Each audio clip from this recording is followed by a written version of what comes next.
And with how quickly things unfolded in Baltimore, many are wondering if something similar could happen here in Maine. Yeah, there are engineering and maritime safety officials who work to keep things safe around Casco Bay Bridge.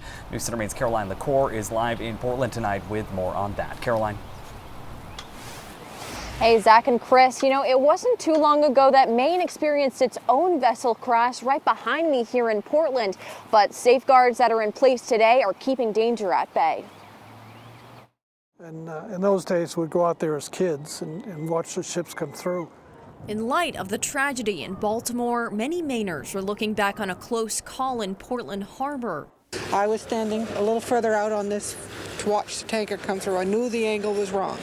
When a tanker had hit the $1 Million Bridge in 1996, the old bridge survived the collision but has since been replaced by the Casco Bay Bridge. And that old bridge was narrow enough that a tanker would come through and would scrape up the pilings, and you'd see the piling smoke.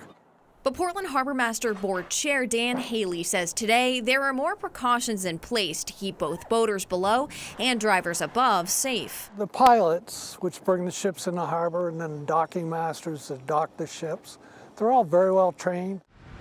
Non-federal ships that want to pass under the bridge are required to have a local pilot hop aboard 12 miles before they reach the bridge.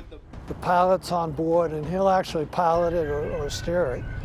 But the master is always responsible, so the two are standing there together. Haley says most ships, however, use a tug and barge to maneuver through. All the while, federal and local agencies are in constant contact to tackle any sort of emergency.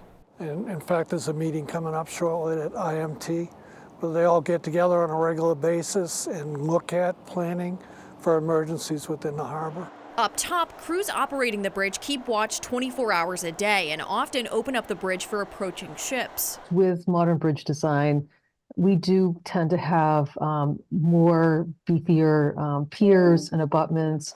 Maine Department of Transportation Chief Engineer Joyce Taylor says the bridge we know today was built with dozens of safeguards to protect it if a crash were to occur.